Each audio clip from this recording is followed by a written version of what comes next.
Oh, look, it's time for Bring It In. True Hoops' little Zoom from quarantine show. We're starting a new tradition, which is Mondays with Tom, but we're starting that tradition on Wednesday because it's a special time. No, it's President's Day, Tom. That's why we didn't have you on Monday. How's everything? Everything's good. I'm in Thorpe country right now, South Florida. Oh. Hi, David. Hi, Tom. I'm north of that 3 hours, but yes, it's I enough. can get there in less than half a tank of gas for sure. Naples is nice.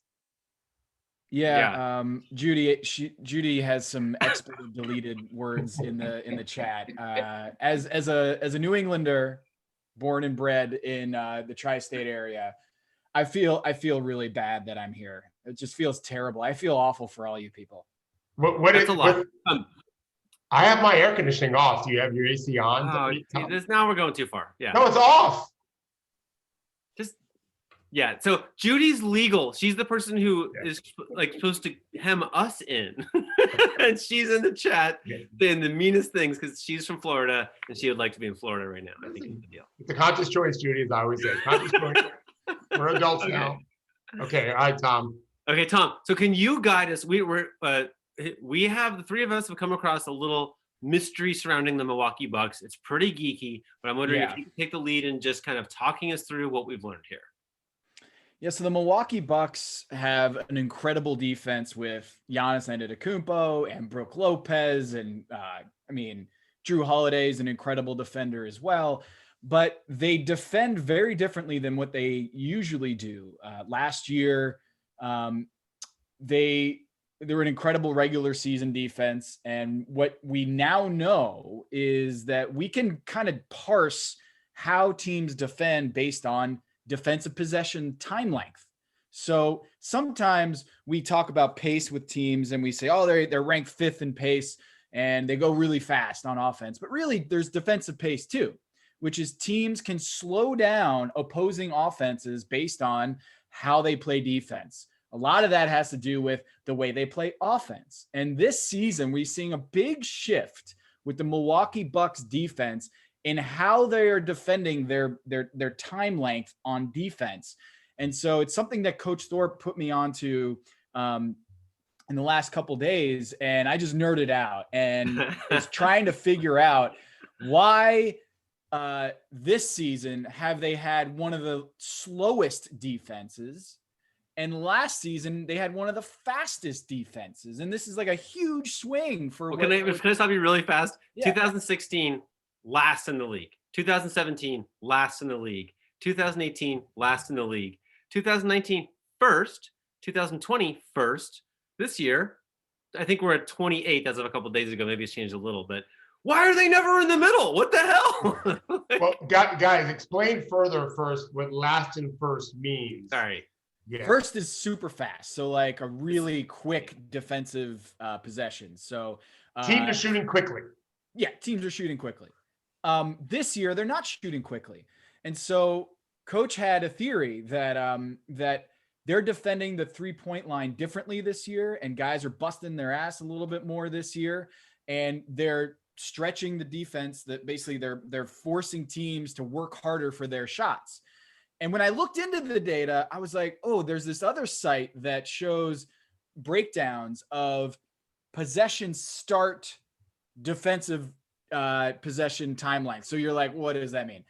When the Milwaukee Bucks are defending after a turnover, when the Milwaukee Bucks cough up the ball, they actually have the longest defensive possession after turnovers, meaning when they cough up the ball, they run back on defense and they stop those fast breaks from happening and getting to the rim. And that's not what they were doing last year at a high clip.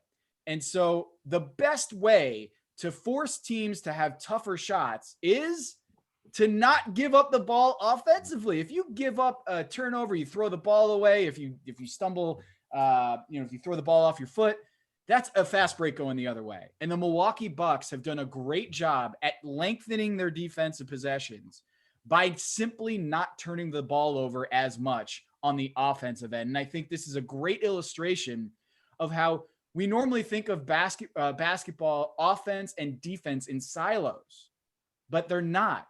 The best defense is one when the opposing team is taking the ball out of the basket and having to start their offense from a dead ball situation. And you're seeing it with the Milwaukee Bucks. They've struggled a little bit here recently, but the Milwaukee Bucks year in and year out have been on ends of the spectrum. And this year they've stopped turning over the ball as much, and it's helped out their defense a big deal. This is a Drew Holiday thing? Could be. Yeah, Drew Holiday and DJ Augustin are great, really good at taking care of the ball. Chris Paul never turns the ball over, one of the great floor managers of all time. And Drew Holiday has a little bit of that, is that he's not going to make these really dumb passes or really try to thread the needle. He's just a really safe, take care of the ball point guard. And last year, Eric Bledsoe, not so much. And so what you're seeing Giannis too, in having the ball in Drew Holiday's hands, Giannis too has seen his turnovers dip as well. So they're being much safer with Drew Holiday as the floor general. And that's actually helped their defensive end, that they're not having to scamper back and defend those fast breaks, which no one wants to be doing.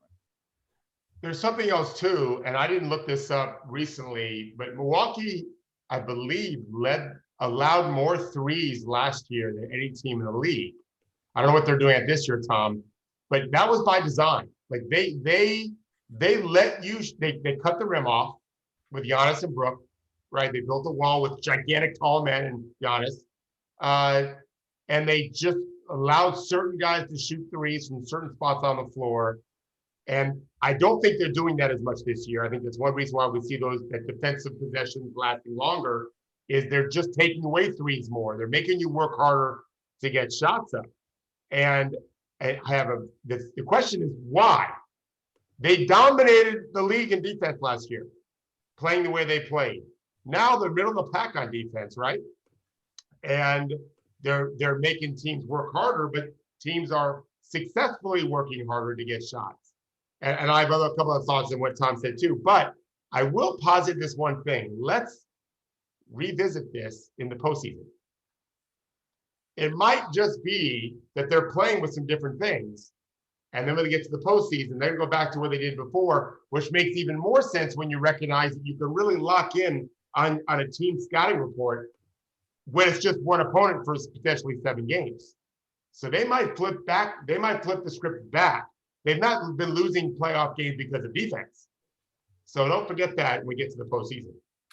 I think it's the first time, I don't know how many hours we've done of bringing it in. I think it was our first deployment of the word posit.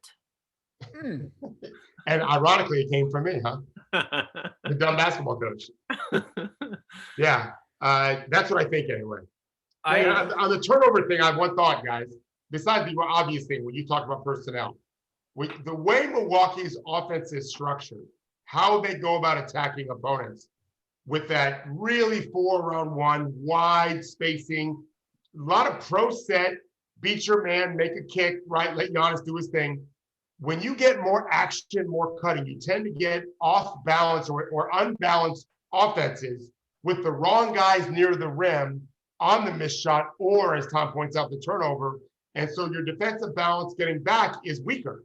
But because they have that kind of a core force, the way that's set up very often with everyone on the perimeter, some of them lifted behind the free throw line to begin with, or above the break, we call it, they're already kind of halfway back anyway. So I think that's easier for them to play transition defense. And the last thing is, I don't know how good Bledsoe was in transition defense. I haven't studied it. He should be amazing, but we should not discount the value of the Danny Greens of the world. There are some people who think, I think Dave DeForest said this first, it got me thinking about it. Danny Green just soaks up offensive transition. He's so ungainly and strong and long. And Drew Holiday is a similar version of that at point guard. Bledsoe is too. It's something to look into more. Some guys are just really good at fucking up transition breaks. And Milwaukee seems to be really good at that. And now you're forcing the team on a live ball tournament to run their offense. That's a win for the defense. So Ben Falk did an amazing study about the whole 3-point defense thing with the Milwaukee Bucks. Like, they were packing the paint, taking away any rim attacks, easy buckets at the rim at the cost of just giving up these 3-pointers. But when Ben Falk looked at the data, he saw that there seemed to be some evidence that the Milwaukee Bucks were leaving bad shooters open. Correct. And locking down the good, basically sticking to the good 3-point shooters, and had an amazing ability at identifying those shooters. So when that happened, I called up Mike Budenholzer and said, hey, why don't we do a podcast? I want to ask you about this.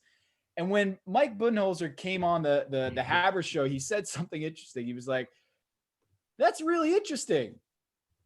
I don't think we're doing that. I think you're giving a lot of credit to me. I don't think we're doing that. And I couldn't tell if he was being coy, He was, or if he was like saying, I mean, the data might say that, but I guess we're doing that. And I got really disappointed because I wanted him to be like, oh yeah, like we have this system where like that guy we label, we have this like very elaborate system where we do these shouting out cues, and like we have billboards on the sidelines like shooter, and none of it seemed to be coming through on that podcast. So I don't know what to make of it. Maybe this is a regression to the mean, that maybe actually they aren't great at identifying shooters, and this year it's falling back down to earth. But I will point this out. What's different in terms of the overall scheme of the Milwaukee Bucks defense, why they're middle of the pack this year versus last year?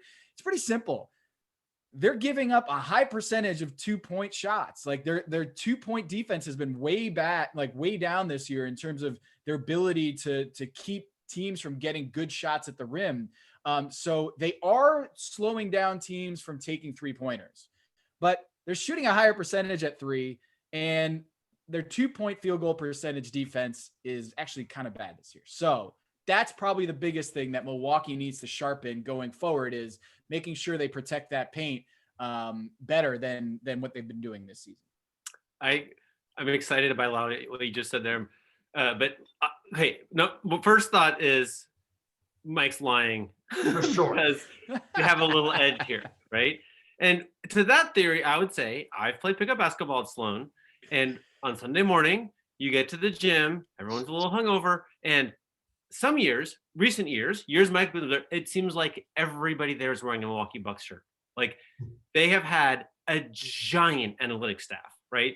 So there's every reason to believe that those men and women can talk shop like nobody can talk shop. They're sharp as hell, and there are a lot of them. So like somebody in the building knows this for sure. On the other hand, not to name names, but I can think of people who left that team because they weren't being listened to, essentially, right? So like, it's possible that somebody in the building knew what Mike didn't know. But like, one final thing is, if Mike got it straight from the geekiest person they've ever employed, whoever that is, and deployed it immediately to his team, he might not want his team to know that's what happened, right?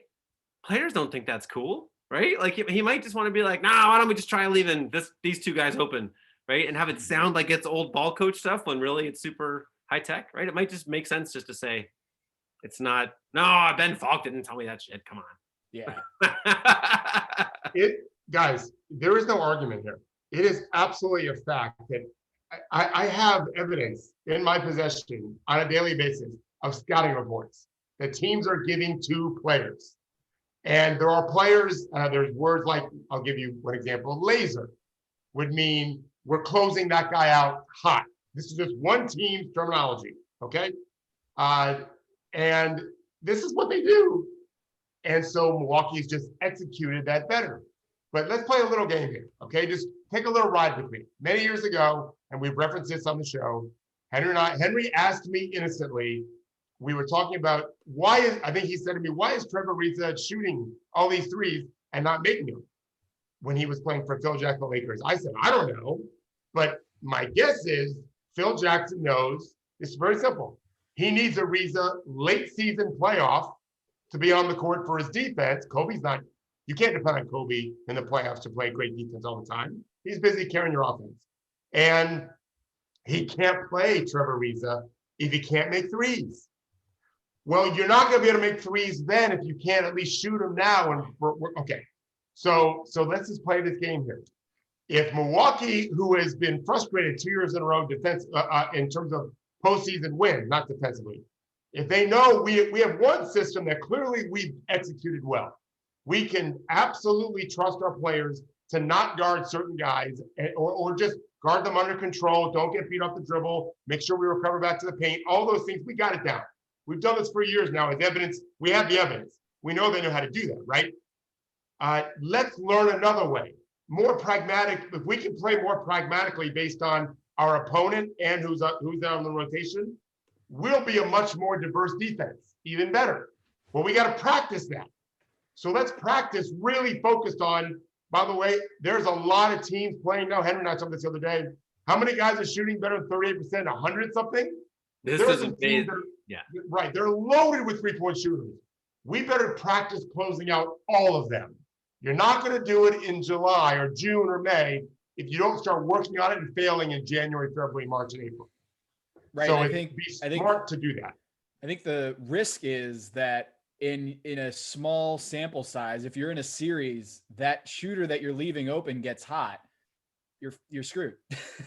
Like Jay Crowder last year in the series against Miami, Jay Crowder went off. And it was like, all right, we got to close out on Tyler Hero. We got to close out on Duncan Robinson. And Jay Crowder, like, we'll live with those. And then Jay Crowder hit a bazillion 3-pointers and they went to the finals. So it's like, you want to be able to close. Like, Duncan Robinson didn't have a great series against Milwaukee, but it meant that a lot of those 3-point shots, swing, go to Jay Crowder in the corner, and he was money. So it's so hard to see what happens in like 5 games and be like, we need to scrap the whole playbook. But that's kind of what happened with Milwaukee is they go against a series and you stop Duncan Robinson, but when Jay Crowder goes off, maybe if you have 10 series, they win 9 out of the 10. And that just happened to be the one that Jay Crowder went off. But this is my point. Learn both. Be expert at both. Well, also, I think it might be hard to find bad shooters who stand out there, right? Like, this is where, David was saying, I've had a lot of like ranting around the house on the phone with David where I'm like, what do you do with 4 amazing 3-point shooters? What about with 5? The Utah Jazz as a team averaged 40%, which used to be like the best shooter in the league. Like it's just, I don't even think we've thought through yet how amazingly good this offense can be, right? It's almost stressful. Like, whoa, you can do just different, better things. Like, but against these teams, and there are a bunch of teams now that are Jazz-esque or, Jazz-like with all these just shooters up and down the roster. The Bucks can't do that leave a shooter open thing at all if everyone out there shoots. David thinks you said something about like your magic line is 38%, right? But Jay Crowder, my memory is terrible, but I'm going to guess he was like 34, 35% last year and proved to be dangerous for an important series, right? So I think there's now a legit shortage of players that you could use this strategy against at all. It could be the Bucks are playing something kind of like last year, but just having a harder time finding opportunities to deploy it. Yeah, it's hard. It's hard to guard the league this year. It's hard to guard teams that are not just putting more shooters on the court, but are green lighting them any points in possessions. Yeah. There's something to really think about there. The other thing too is, and I thought about this the other day when we first were approaching the subject, if I'm coaching against Milwaukee, who I just wrote about this week, has the best fast break in the league with the most terrifying transition player maybe in history. Magic probably was that as a guy that could lead a break like no one else, find everyone. Giannis requires 3 bodies in the paint. 2's not enough. You've got to race back. So you are if you shoot quickly in transition offensively, which is what the Bucks were allowing, we just talked about this. The Bucks defense was allowing shots to come quickly because people were wide open. Machismo takes over. Man, these guys are going to shoot that thing. That's how players think all the time, which is fine. But you tend to be disorganized to get back to your transition defense if you shoot that quickly. So maybe there's also a possibility of saying, hey, let's make sure we always attack Milwaukee with the idea that our structure is sound. Because if we shoot and miss with unsound balance, they're coming at us with Giannis and the freight train and we're screwed. Like I've had these conversations as a high school coach about against teams that are terrifying fast breaks. We can't just be willy-nilly with our drives. We're giving up 2 or 3. Well, back then when I was coaching, it was mostly 2s. So that's a possibility too. So every part of this makes the Bucks games more boring to watch, right? Their opponents are like, let's be very, very conventional. And you're saying their offense is not very, very conventional other than when they're in transition, right? So not a league pass team. I mean, fast breaks are fun. Fast breaks are fun. That's the good part. So is Giannis. Yeah. Speaking of which, I mean, Zion Williamson might be like Giannis happening all over again coming. in the I wanted- open court. Yeah. Open court, he's unstoppable, and he's got a lot of Giannis in him. And is that if he gets ahead of steam, he's got the handle, the size, the ability to get around defenders, like way more than I thought coming into the league. Like his ability to spin around defenders and just slalom down the floor, it's insane. He's averaging 27 points on 70% shooting, field goal percentage in his last 8 games. And he's also dropping like 5 or 6 dimes a night too. So like, when will we ever see another Giannis in the NBA? And then here comes Zion, like the next year doing a lot of Giannis stuff. Henry and I talked about Zion. I think it was like January of his freshman season at Duke. And he just asked me, like, what do you think? And I said, he'll average 20 plus as a rookie. And I did it for the reason you're talking about, Tom. It's his skills with the ball. This is not a post player, right? This is not an old school, like, smaller or a little bit taller Charles Barkley in the post. No, he's a quicker, more athletic Barkley that can attack from the perimeter like Barkley could. And he's really skilled with the ball, and he can pass. So how do you guard a guy like that in this league where everyone's – now, they don't have a lot of shooters on the team. Imagine him on a team with a bunch of shooters. He'd be better. There'd be so many angles. You can't guard him with one guy. And yet they're doing the thing that the Thunder struggled with is Steven Adams. Let's play him with Steven Adams.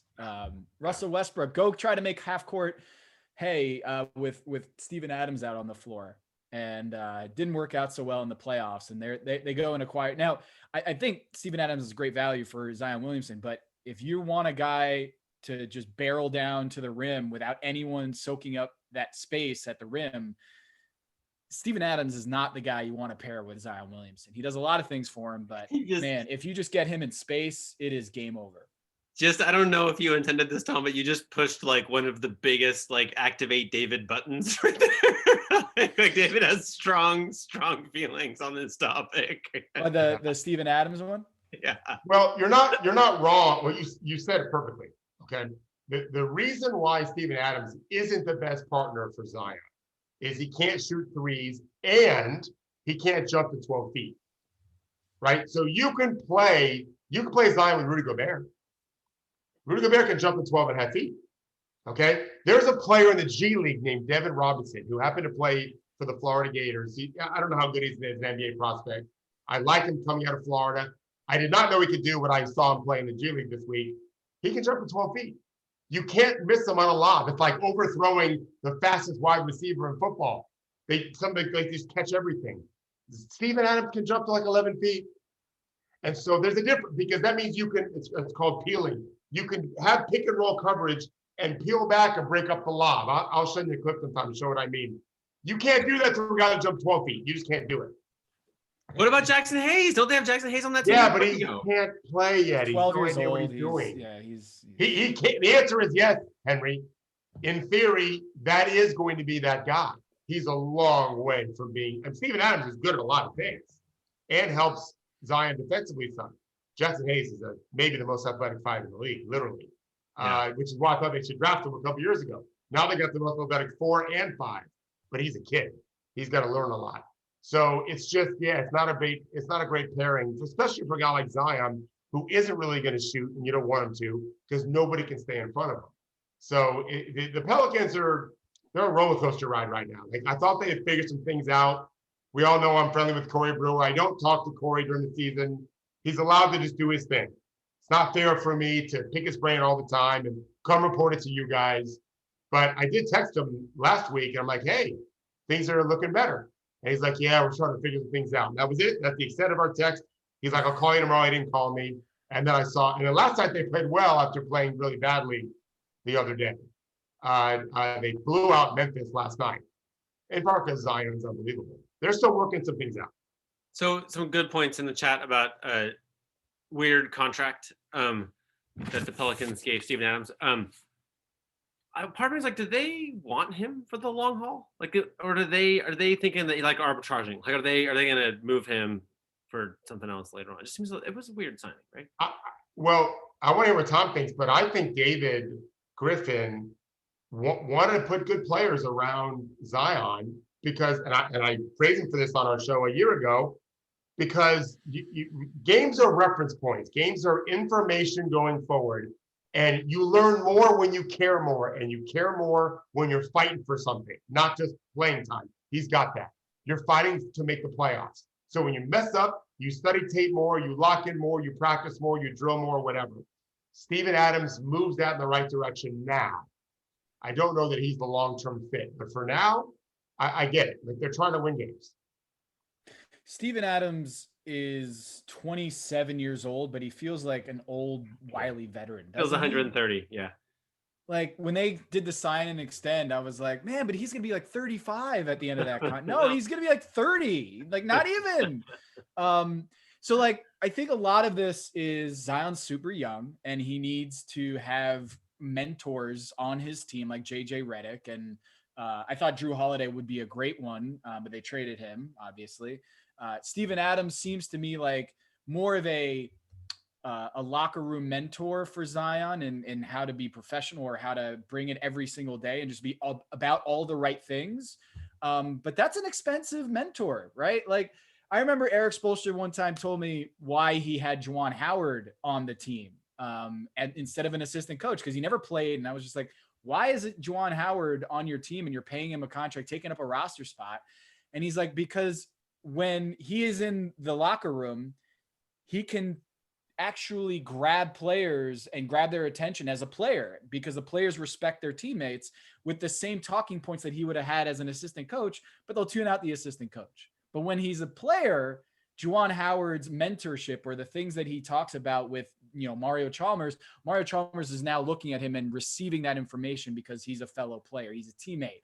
And I feel like Zion, maybe there's some of that with Steven Adams, is he's kind of a coach for Zion, but he's a player too. That's a lot of money for Steven Adams. And I wonder if you're a winning team and you're trying to upgrade the center position, do you go for a Steven Adams or do you go for an Al Horford? And I mean, those two contracts are really big, but for a team like Boston, that might be the missing piece between you and getting to the next level.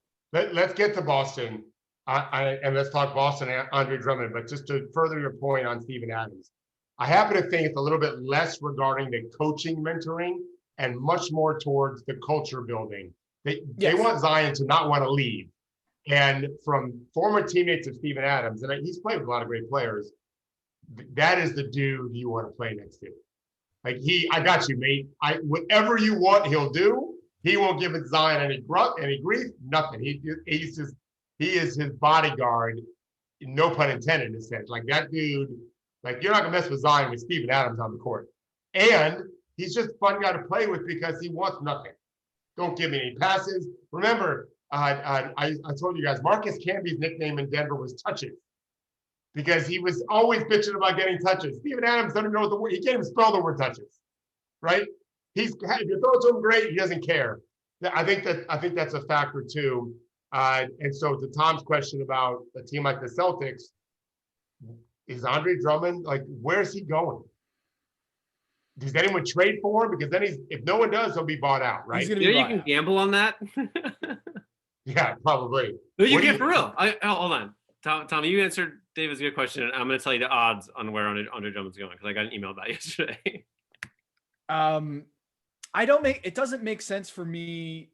It doesn't make sense if you're the Toronto Raptors, in my opinion, because they have a real tough time getting the money up to where it would take to salary match his near $30 million salary for Andre Drummond. So when that report came out, I think Shams reported it. I was like, the report was, and I think it was from multiple reports, that the Toronto Raptors and the Cleveland Cavaliers are engaged in trade talks for Andre Drummond. And I was sitting there being like, how are they going to get Andre Drummond's salary, like, fitted in? Because they don't have those like mid-level contracts that you can like say, all right, well, here's 20 million on this guy, and then we'll just throw in another guy to make the salaries match. They'd have to put in 4 players: Norman Powell, Aaron Baines, I think Stanley Johnson, and a fourth that I'm not. they have to like not half the rotation, but a lot of players. And so it's really hard to find a fit for Andre Drummond as a trade partner now. However, when he becomes a buyout candidate, then you're going to see 29 teams go after Andre Drummond. I think at the price tag that he's at about $29 million a year, it's going to make it a really hard thing for teams to get to that number and give what I think the Cleveland Cavaliers are going to want in return. So rarely are those reports accurate. It doesn't benefit the team to let anyone know what they're thinking. And I don't even know why the Raptors would do it. Chris Boucher is playing great. That's what I say. I when that news broke, I said, if Andre Drummond is going to play the minutes of Chris Boucher, I don't want that trade. No.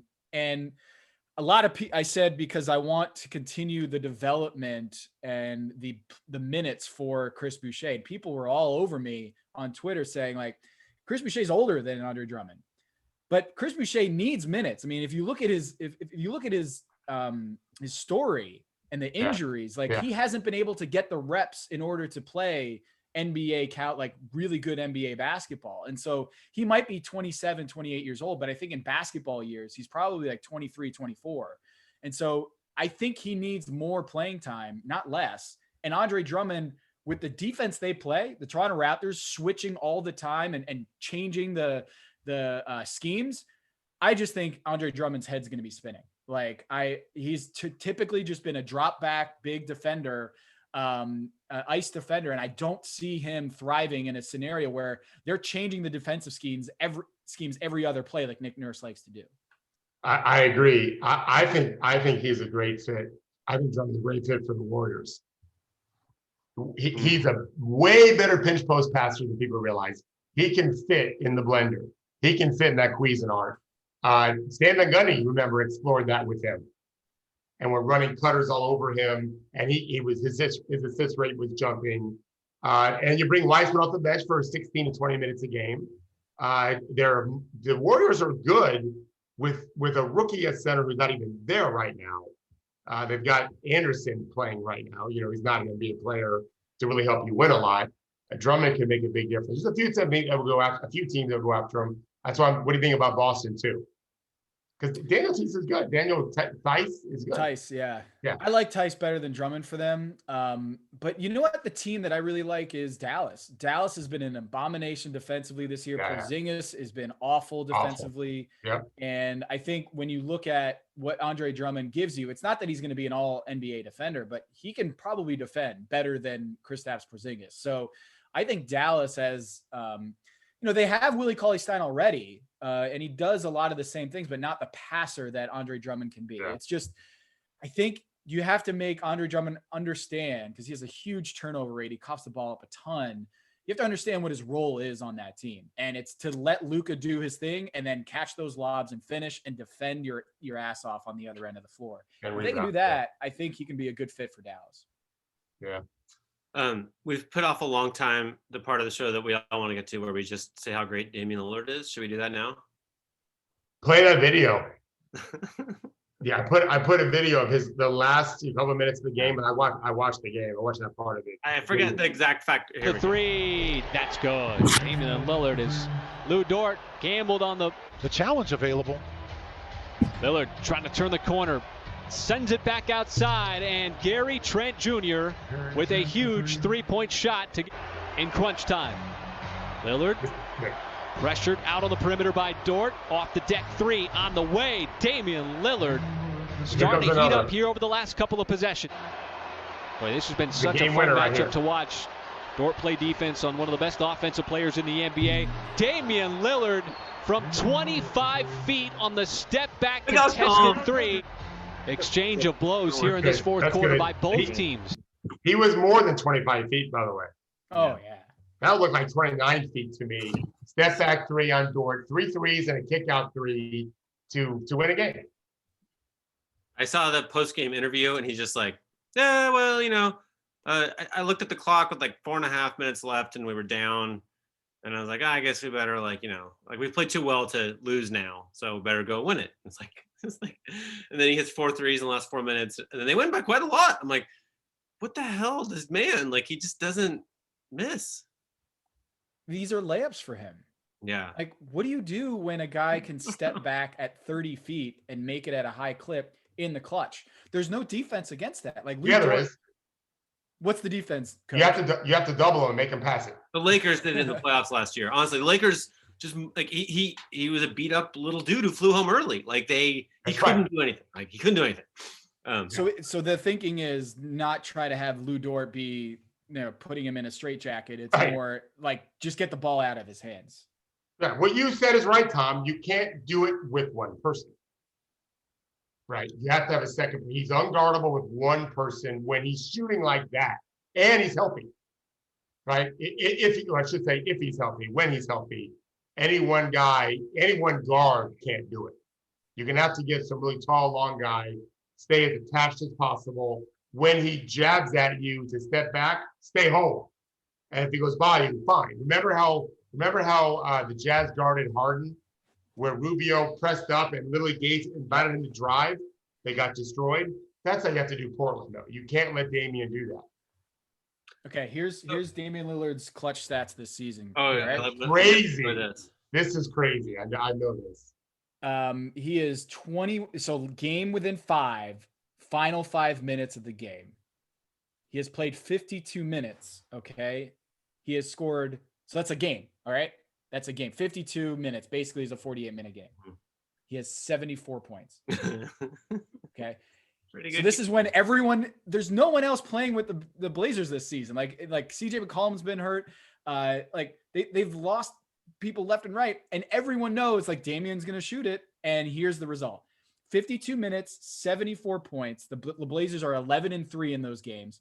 He's shooting 60% from the floor, 9 of 16 on threes, and a lot of those are like the ones you saw against Lou Dort, where they're tough shots. Yeah, and he's 23 for 23 at the free throw line. So you can't even foul him and hope that he misses a bunch of shots. And the last thing I'll say is all of that. He has 35 shots in 52 minutes, and he has 4 turnovers. That's it. 4 turnovers with everyone blanking him. He's incredible. I mean, 74 points in 52 minutes. I'll tell you one thing is, he's played most of his career with some terrible shooting wings. There's been a lot of, there's been a lot of my memory being bad. Mo Harkless, Al-Farouq Aminu got better, but they did not want him shooting the ball. Right now, it's in crunch time. It's some mix of Gary Trent Jr., who was like the best shooter in the bubble and is like on fire still. Carmelo Anthony, very good 3-point shooter this year. Anthony Simons is a 40% 3-point shooter now, is in the game very often at the end. And CJ was there for a lot of the season. And CJ's game this year is about as good offensively as any player in the league. Right. Yeah. So I think that actually now a really important play was in the final minute against, I want to say the 76ers, Dame gives the ball to Carmelo. No, against the Mavs. Carmelo's on the left sideline, and Rick Carlisle beckons over, so they're going to trap Carmelo. But this is where suddenly, like, I have my misgivings about Carmelo, but he's a superstar. He gets superstar calls. He's very calm getting double teamed. Like, there's no panic here, right? Carmelo just drove almost all the way to the hoop, found Derrick Jones Jr. for basically an uncontested layup, which was maybe not the game winner, but it was pivotal. Like, that didn't happen. Dame just watched as the Blazers hit the game winner, and that didn't happen in the past. Like, now it's like, it's a little trickier, right? It's a little trickier now because they're perfectly happy to have Gary Trent Jr. take that 3, which was in the video we just saw, right? Like, I think this is where, and I put it in the document that I like to talk about Anthony Simons, because like I actually feel like they talked about him. Damian Lillard said 2 years ago, basically, like, one day I'm going to hand the team over to him, right? Neil Olshey said that this is the most talented player I've ever drafted. And we haven't really seen it. He's this year, currently, in our favorite stats on this show, we like dunks and threes. He's the worst defender in the NBA. And that's not just the numbers. Like, I've heard the same thing from people who watch him defensively. It's bad. He's a long and athletic dude who just doesn't stop anybody. Yeah, you see the little dot on the top of the screen. Those of you can see the screen. Like that's Anthony Simons alone as the worst defender in the NBA. However, he has dramatically improved as a shooter. David first pointed out to me, and I think if we look at the last, so this is interesting. So this is his plus minus game by game, and it's a steady trend up. Really, what's happened is he's become a super good 3-point shooter. So David, what I want to know from you is like, do you take this sign of improvement and say, let's build on this and make him, he's still on path to become a really good player? Or do you say 3 years, he still sucks at most things except for this one thing? I've seen enough.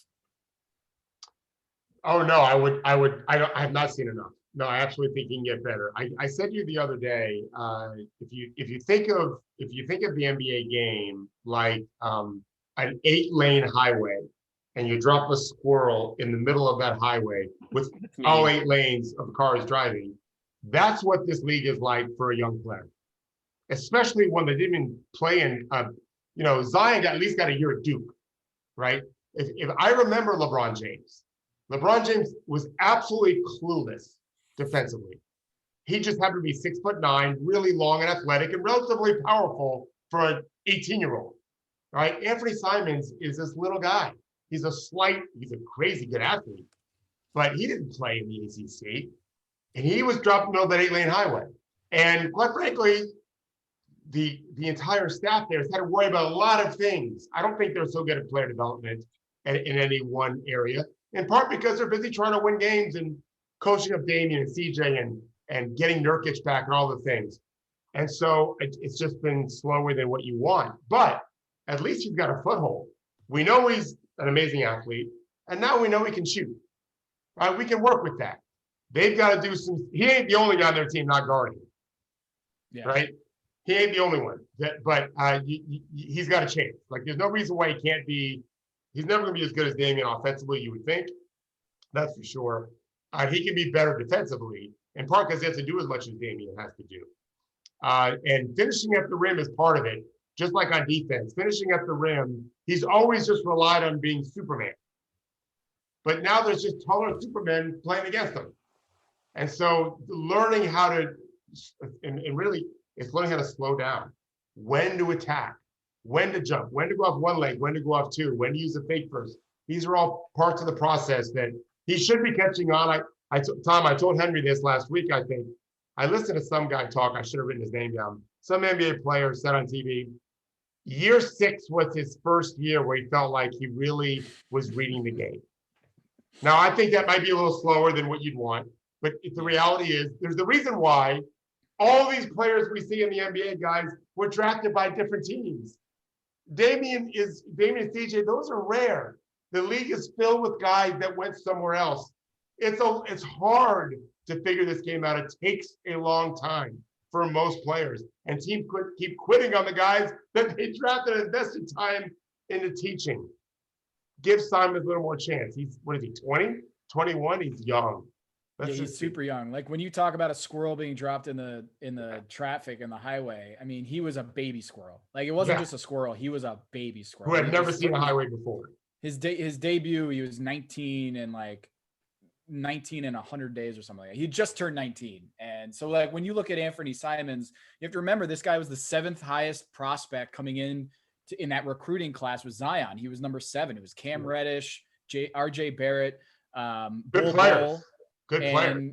Really good players. But he was the one who kind of jumped a year ahead, and he came into the league a year before all those guys did. So give him time. I don't know if Portland's the best place for him defensively because you need high-level defenders behind him to make it worthwhile playing him high minutes. But you can't argue with the offense right now. He's been balling out. Yusuf Nurkic has come into your house to beat you up, Tom. Oh, well, I mean, he's not playing. I would outrun him right now. I don't think he's not even playing. Tom, I watched Wake Forest play this last week, and this is to the point I'm making. And I have other comments we can talk out there about your coach, who just lost his mind for a moment. He might be a really good coach. I know the offense is good. That's my point. So I watched them play, and then I watched Virginia play because they played Florida State back-to-back games, Wake and Virginia. And this is to my point about Simons. These teams are running better offense than they used to run. They have to stretch defenses out. the ball, they're playing second side, third side with many shooters often. And so the guys, especially when you're growing up in a culture like that in college, when you get to the NBA, the 8-lane highway is not so scary. So that's just to our point.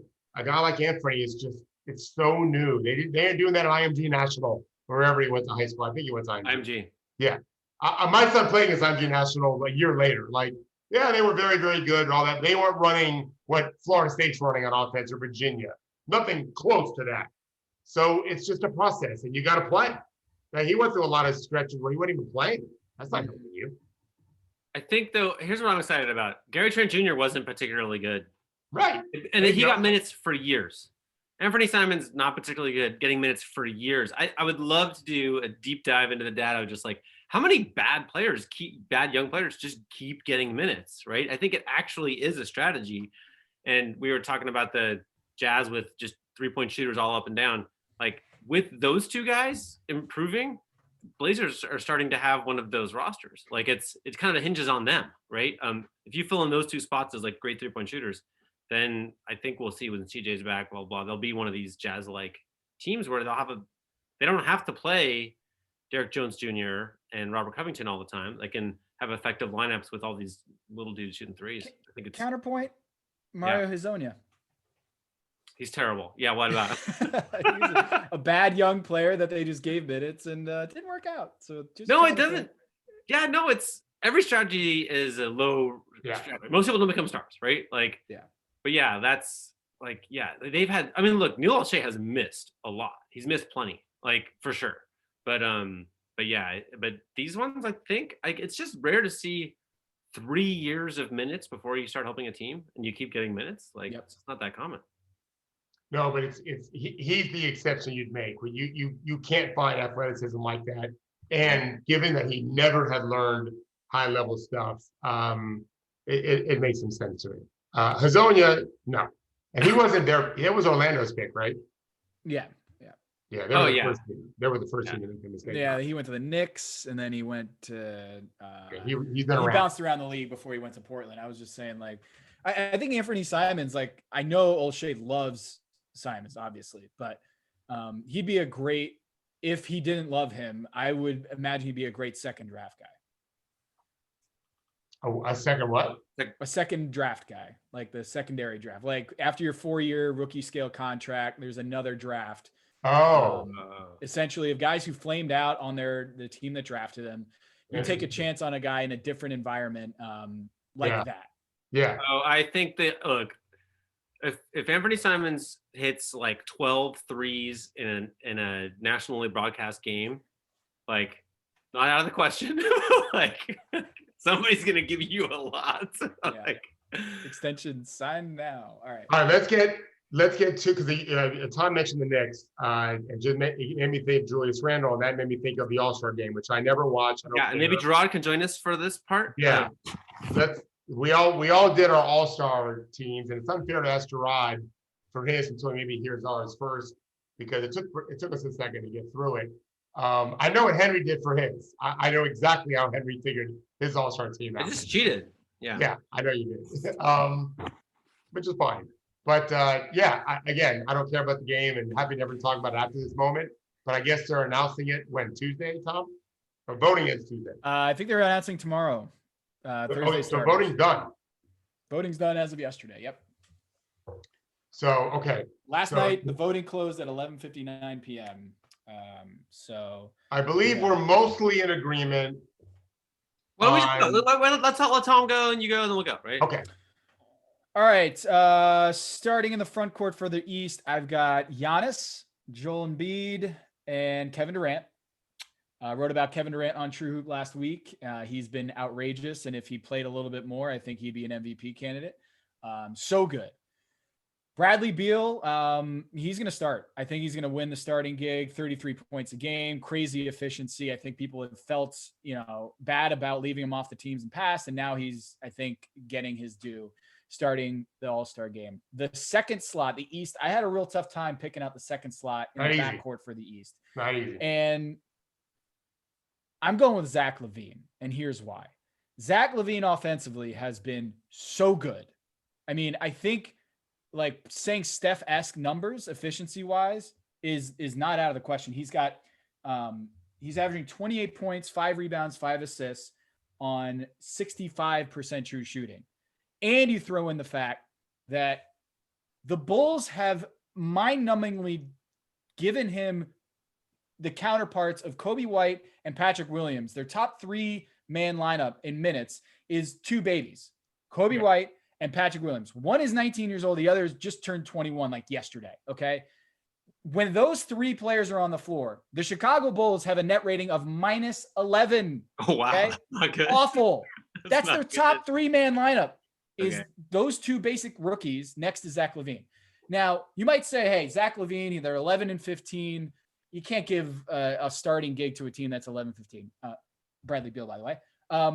When they have 2 grown-ups next to Zach LaVine, their 3-man lineup with Garrett Temple and Thaddeus Young. So those 3 guys, Zach LaVine, Thaddeus Young, and Garrett Temple on the floor. 3 grown-ups, okay? Their net rating is +12. Wow. Just swapping out those rookies and bringing in some real grown-ups who know how to play NBA fucking basketball. The Chicago Bulls suddenly play really good basketball. And Zach LaVine, all those things about, he doesn't play defense, he's not a winning player. Let me remind you that Damian Lillard has the league high in points in the clutch, 74. 74 points in clutch situations. And who's number 2? It's Zach LaVine at 72. Wow. So Zach LaVine's starting my backcourt next to Bradley Beal in the East. It's a good argument. Let's do the East, and then we'll do West. So I have the same as Tom with Embiid, Giannis, Durant, and Beal. My 5th guy was either going to be Ben Simmons or James Harden. Harden, I'm penalizing a little bit for how we started off, and he was in the West, but he's played a lot of games in the East. Quite frankly, he's been also not played a lot of games. Yeah, right. That too. He's been marvelous, and he was incredible last night. But I'm giving the Sixers the lead in the East. Simmons has done a ton of good things on both sides. With Embiid out, he was extraordinary against the league's best team in Utah. They lost, but not because of Ben Simmons. And I think Harden probably is more deserving especially at the start of the year, playing every game for either team. To me, and Tom mentioned it, so I don't love rewarding not very good teams unless your numbers are just off the charts. Beal's numbers are off the freaking charts. So you have to put, Tom said it, you have to put Bradley Beal in. He's just been too extraordinary. I don't have to start Levine because it's not a bad team. It's not his fault that they're trying to develop a second-year player in White and a nitro rookie in Pat Williams. Nonetheless, I would lean Ben Simmons because he's also been amazing, and they're the most, not just surprising team, they're the best team in the East right now. Yep. Sherrod, do you want to name your 5 East starters? Are you ready for this? We're putting you on the spot. Yeah, because I mean it's generally on the top of my head. Right on. The front court is, I mean, I think everybody locks the front court the same. I mean, there's no debating that. There's no debating Bradley Beal either. I think the tough spot for everybody is who that second guard is starting next to him. And for me, it's a tough time deciding between Harden, Kyrie, and Jaylen Brown. Like Jaylen Brown's been awesome. Like he has been excellent. Jason Tatum missed a bunch of games because of COVID and various things, and no Jaylen Brown on that team. And Boston's, somewhere down in the bottom of that lottery area. Like he's been carrying them, and he's gotten excellent. Like, I mean, he's made another leap in his game in terms of creating for others, not just himself. If I had to choose today, gun to my head, you do have to choose today, right now, because it happened last night. I mean, what Harden's doing is just stupid. Like he's doing point Harden now. He's like, oh, okay, no more. I don't have to do all this other stuff. I'm just going to be point Harden now. And then if I need to score 40 points, I can do that too. So that's my 5. All right. My East ones are, we probably should have gone the other order because I'm starting to fight now. So basically, I'm going to dunk some threes and using plus minus, which was David's making fun of me for. Just do a check of defense, right? Like most of the stats just don't have any defense. I'm like, okay, so we put any defensive filter. Boring. Right? No one wants defense in the All-Star game. So once you put a little bit of a defensive filter on, every single West All-Star candidate is better than anyone in the East. Like this is the fucking JV, people. Like it's way worse. Like, okay, so Embiid and Giannis make it as like, top 20 NBA players, but not barely top 10. No, neither one's top 10 this year. So, okay, whatever, you can have those two. Then like, it's a little bit of a weird thing for Jimmy Butler, who was out, but the fact is like they've been very good with Jimmy Butler on the floor. He plays defense, and now it's like this like terrible Simmons, Fred VanVleet, Bradley Beal, Kevin Durant, Drew Holiday, all in a soup together. Pick any two. Like I guess we're gonna go Durant because it's an All-Star game, and I just went with Drew because I wanted to piss you guys off. This is the flaw. The flaw with your estimated plus minus stat. Like it's just who's even looking at that silly thing? Like, it doesn't matter who's looking at it. If it's accurate, if it's good. I mean, Drew Holiday. Whatever. It's fine. No, but it's like but is this the offensive All-Star game? Like so. I remember going to one of my first All-Star games, ESPN. I was like the 12th ranked writer or whatever, got the 12th ranked story, and ended up. You were 11th. Don't be so hard on me. Honestly, it was probably earlier. I was probably like 8th, but so I'm trying to pitch stories that no one else will pitch, and so I end up, I go to talk to Chauncey Billups, serious man of the Detroit Pistons, after the game, and I'm like, was this a good basketball game? And he's like, this shit? Like, no, this is a total joke. Like, it's a total joke. Like, I got no time for this. I wish you didn't have to come, right? Like. So this is what we create when we don't care about basketball, when we make the fucking list, right? Like if it's all going to be who scored 40 points most recently, then like, okay, but it's not basketball, right? Like it's. Ben Simmons was on my team. He had one 40-point game, but he's not a great scorer. He's averaging like 13 points a game. Simmons is definitely on the team for sure. He's definitely also team. All right, counterpoint to you, Henry, is also the fact that Zach Levine is third in estimated wins in the Eastern Conference. You can have your Zach Levine. The EPM metric. So, I'm not fighting you on Zach Levine. Zach Levine. You only got 3 minutes to the West. Okay. We got. Oh my gosh, 3 minutes. Everybody agrees. Jokic, LeBron, Luka, right? I don't know if Tom has Luka. No, it's Jokic, LeBron, Curry are locks in your starting five. Ooh. No, not Curry. This is wait. Yeah, no, you're right. We all have Curry. We've all got Curry in there. We all got Curry. And then I I've got Luka over Kawhi, just because I think. I mean, I can't argue that Luka's been better than Kawhi. I think it's close enough. And to Zach Levine's point from Tom, Luka has no help at all. Kawhi's got Paul George, who's been great this year. Look up Paul George's 3-point shooting, by the way, and just laugh. That's what I did a week ago, or a few days ago. I just laughed. His numbers are phenomenal. Luka's been incredible with not nearly as much help as what Kawhi's got. I think Dame's your other backcourt guy. Dame's not mine, yeah. Dame's your other backcourt guy. Mm-hmm. And then I'm missing a front court, but I don't know. Kawhi, I guess. Yeah, Kawhi. Yeah, the Clippers are so good this year, and I think people just are kind of bored with them in the regular season, but Kawhi's been outstanding. He's been amazing. So he's my front court, and also I have Dame in there because of recency bias. I'm not going to lie. After what he did last night, I that was the tiebreaker between him and Luka. I'm sorry. It's not very serious, but it's true. And look, the whole season started like Luka MVP. Well, listen, whether you create that narrative or not, that was the story. Not really playing MVP level basketball. So and I love it when John uses that tone. I don't know. Is Luka Doncic a good 3-point shooter? No.